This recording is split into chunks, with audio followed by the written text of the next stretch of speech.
Hello everybody, this is Anyman reminding you that you have the power. Recently I was on a site called Join Me. It's a screen sharing sort of conference site. And this kid comes in from Pakistan. I'm watching a friend of mine doing her art. This kid comes in from Pakistan apparently. And he's all worried and upset because he can't go to school that day because the school got a threat from ISIS.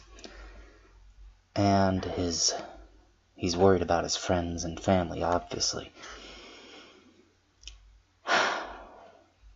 So I told him basically what I'm going to tell all of you.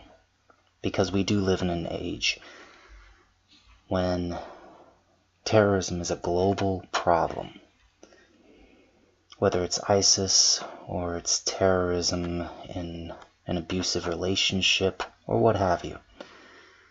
There are all kinds of ways that terrorism becomes a personal and global issue. First of all, it's okay to be scared.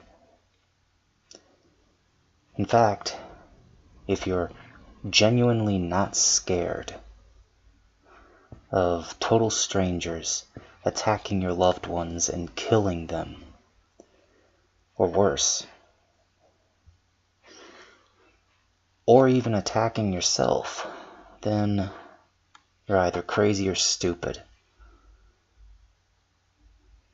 And as someone who personally is crazy, I can attest to the latter being more likely, because even a crazy person fears things. Fear is a powerful, powerful motivator, and usually it's a powerful way to get people to comply. And it's natural.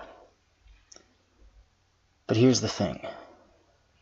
It's sort of like what the survival guide, the U.S. Army survival guide says.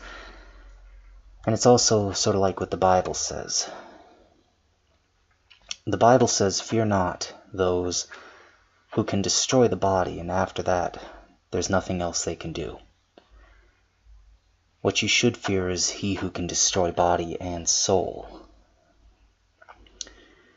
The U.S. Army Survival Guide tells you that you will, in any survival situation, face all kinds of emotions, one of which is fear. How you let those emotions control you, or how you control them, will determine whether they work for you for good, or they work against you, or for evil.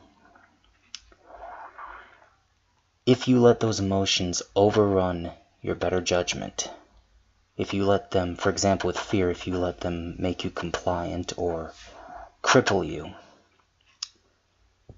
then you're done for. And so is everybody that you care about, because they're not going to stop just with you. They will go after everyone and everything. On the other hand, if you use fear properly, as a way to make sure that you take the right actions and that you work smart, to make sure that you're not reckless, but that you're still doing something productive. If you refuse to let their fear, to let their invocation of your fear work the way they want it to, and instead use it as a motivator to do whatever it is that you do, and to do it wisely, they have no power against you. See, people who rely on fear to control others are just like any other elitist. They feel insecure. They've gotten used to the idea that this world is all about survival of the fittest, and they don't believe they are the fittest. or that what they believe is the fittest to believe. So they go the opposite route and tell themselves that they are so much better than others that they have the right to do whatever it takes to secure that dominant position, and to force others into doing for them, and to, filling in wherever they lack. And terrorists are no different. Ultimately, they're not secure enough to believe in fair play. They're not secure enough to function on the same level as everybody else. And in their efforts to be superior, they end up making themselves inferior.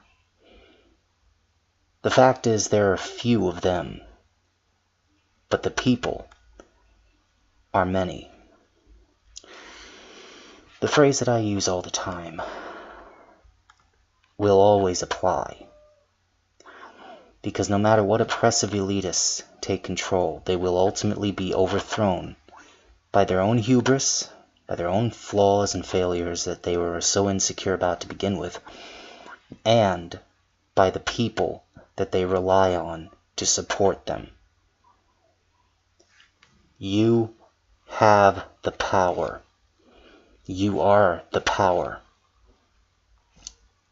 Use it wisely and use it well. Don't let them control you or stop you.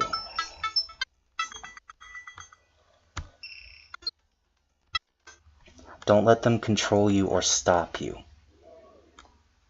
Let your fear keep you from doing things that are stupid, of course, but don't be afraid to stand up to them, especially since you have numbers on your side. This is Anyman, reminding you that you really do have and are the power. Use it wisely and use it well.